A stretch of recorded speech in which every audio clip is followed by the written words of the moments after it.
Yeah, what are like what's the golf course story? Well, I caddied the golf course for several years, and we got 25 cents for carrying the bag for 18 holes, 2 rounds, and we usually got a tip. Mhm. Get 25 cents, and usually a 25-cent tip for a caddy. And then we hunted golf balls and cleaned them up and sold them and such as that. But uh, there were probably 20 caddies out there, and we were probably the youngest and well, probably the youngest and honest of the bunch. So the four of us boys, right across the creek from the golf course, up on the bank, was a watermelon patch. And that was owned by Mr. Beam, Ben Beam, and he was so nice. He would give us, if we were there when they were picking tomatoes or such, he'd give us a tomato, or if there's a watermelon, he'd just drop up and break it open and we'd eat watermelon. But for some reason, us four boys took a notion that we would get up there on the bank, get watermelons, and Mhm. we were just stealing is what we was doing. But we got up on the bank and rolled those watermelons down into the creek. And we had 4 watermelons. And we were going to float those watermelons about 3 blocks down to 17th Street where the bridge was, and that's past the edge of the golf course, and take them out.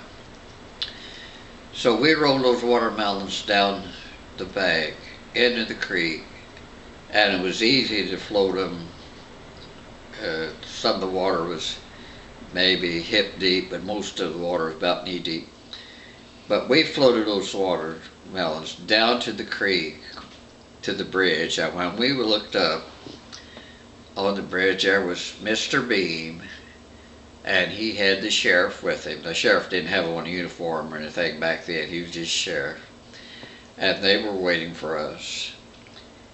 And I can't tell you the awful feelings that I had when I looked up and saw Mr. Beam and realized that I had been caught stealing watermelons.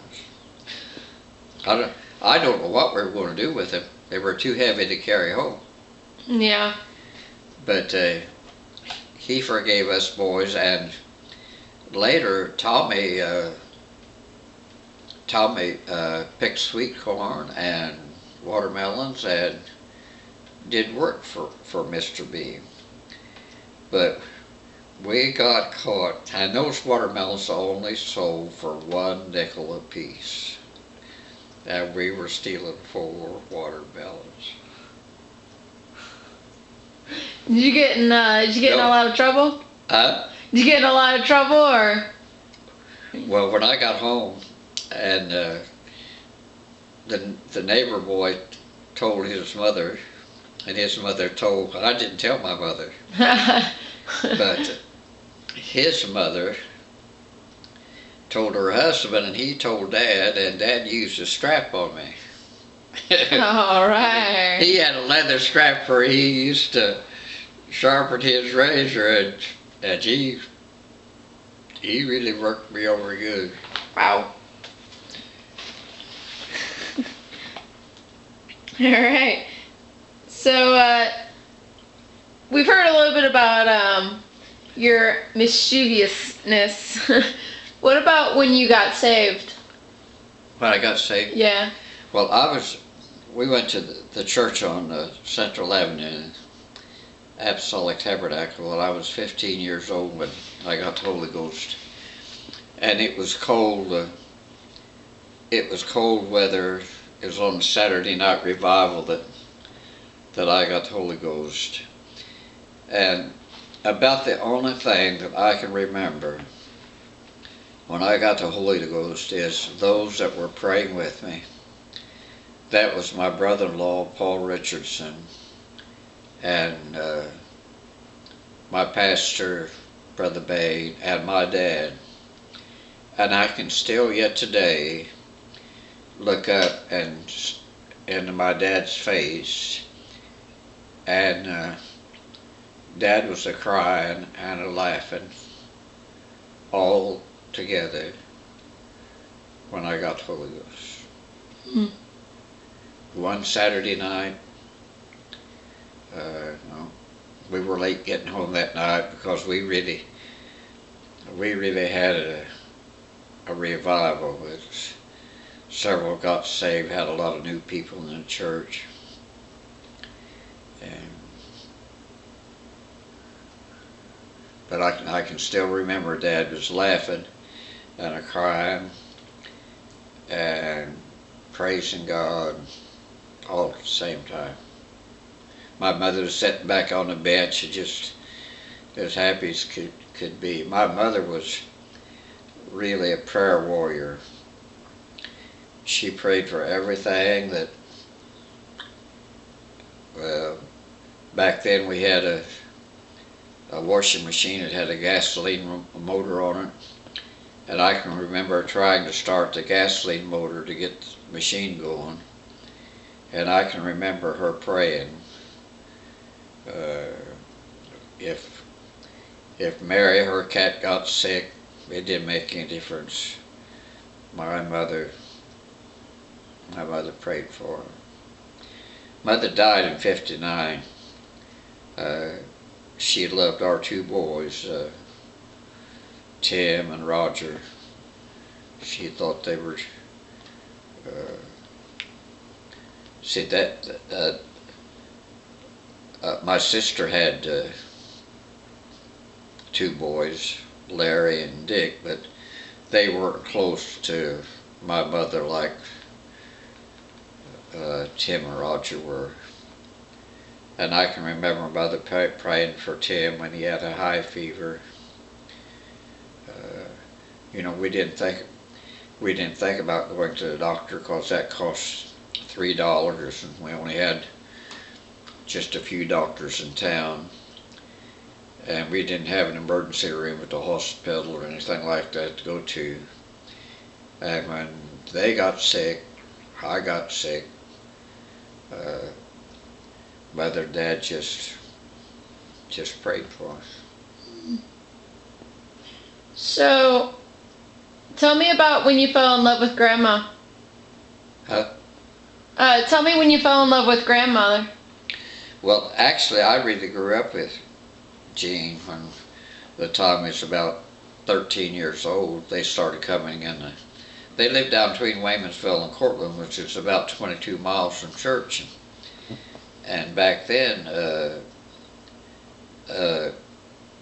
Jean's mother and dad had a little money. They owned a farm, and they had a brand new 1938 Buick when they began to come to church. So they weren't poor people, they weren't rich people, but they were good farmers. So after church one Sunday, James Harden was going down that way, and so I rode with Jim, and we went by Alvin and Dory's house, and it was milking time before church, and Jean was down in the barn milking. And when I stepped through the door into the barn, she squirted milk at me, in my face, and that was really the first that I can remember liking Imogene. Down in that barn. Was that the first time you met her? Huh? Was that the first time you met her, really? No. I mean... on Sundays before that at church, I figured like that. Yeah. Back then you didn't hardly speak to one. You might make eyes together, but if you saw Mom and Dad looking at you, you looked the other way. Times is just a little bit different than they are now. I guess I knew that y'all went to church together. I just I didn't know if y'all had ever really talked, I can remember the first note that she wrote me.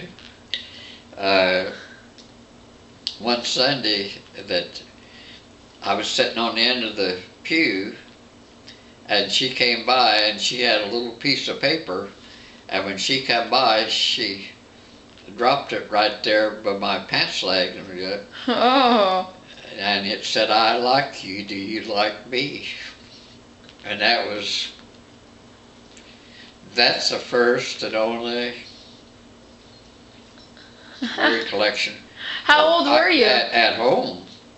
Right now I have, or we have in the safe, a few maybe one or two letters that I wrote her, and we have the letters that I wrote her while I was in service. Some my mother wrote me, but back then no one ever heard of TVs, and the only radio we had was a battery-operated radio that in the house, and we only turned that on for special things like the Grand Ole Opry, or 12 o'clock we'd get the Dixie Echoes and the news from WIBC. But those, I don't know how soon after that or when, but she would write me a letter on Monday, and the mailman would pick it up, and I would get it by Thursday or Friday, and then I would write her a letter, and she would get my letter on the same wheel. We also had what you called a penny postcard, and sometimes we just, back then, you can believe it or not, but 3 cents was 3 cents. And it was easier to buy a penny postcard than it was to get a stamp, plus buying the envelopes, which envelopes back then weren't cheap and they weren't easy to get like today. It's just a all different world. And on my table that's in the couch now, I have some 3-cent postcards that we bought back then and never used, and I've just kept them as a reminder of what things used to be. Mm-hmm. Penny, 3 cents. Huh. But I think it was on her 16th birthday. I think it was that my brother-in-law Paul Richardson let me use his car, and I went down and picked her up on Saturday night, and she stayed with her grandma there in Columbus on Saturday night, and they had a restriction. They had us, I don't know what time it was, but I was supposed to have her over at grandma's by 9 o'clock or 9:30 or whatever it was. But back then it didn't. I worked and I kind of saved my money, and my mother took care of it. But I could always depend that if I made the money, my mother would give me $2 on Saturday night for my date. Now $1 of that was to buy gas, and the gas then was back from 19.9 to 29.9. I get about 4 gallons. I get $1 worth of gas, and hamburgers for a nickel, barred root beer was a nickel, orange, hot dogs, and we didn't have French fries back then. I don't remember when we started getting, but I would take the $1 for put in for the gas. I'd take 50 cents that it usually took for our supper. That was 2 hamburgers and a Coke, 15 cents, or a hot dog. And then that still left us money to go buy Miller and Yarling or the Franklin ice cream store. And back then we got a 3-dip cone, which is quite a bit of ice, 3 dips for 10 cents. And we usually, that was about the only place in Columbus, or down at Seymour that and Zaharicos. Zaharicos were more expensive, so we usually went to the Franklin ice cream store or the Miller Yarling, and we had ice cream. But I remember when I took Jean home, took her to her grandma's that night. When I pulled in the drive, her grandma stepped out on the porch and said something to her, and I think she said, "Jean, it's time to come on inside," or grandma had some remark there. But her grandma really liked me, and after we were married, for a couple of months, we lived upstairs in grandma's apartment. The story they tell me about grandma's apartments was that Jean got awful sick, appendicitis, so they took her to the hospital and she stayed overnight. They didn't operate on her then, but she stayed overnight, and instead of me washing when she came home, our room upstairs was clean and bed was made, but the dirty dishes and wasn't anything like that in the sink. I had taken the pan that she fixed her eggs in, the bacon and such, and just put it in the oven. I put we had to carry water from downstairs upstairs to wash our plates with and such as that. So I had put the plates and the pans in the oven, and they said it looks so clean, but I had put the dirty stuff in the oven. And I don't guess I ever did live that down. That